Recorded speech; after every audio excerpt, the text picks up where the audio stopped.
डेभलपमेंटा हुए एक collective responsibility गणतंत्र आमको देइछि एवं लोकतंत्र एवं प्रशासनिक अधिकारी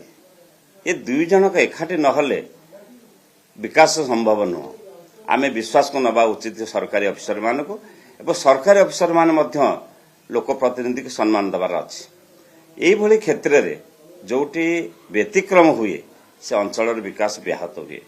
आज ओडिशा रे सेई भली गोटे अवस्था सृष्टि होइछि सरकारी अफिसर माने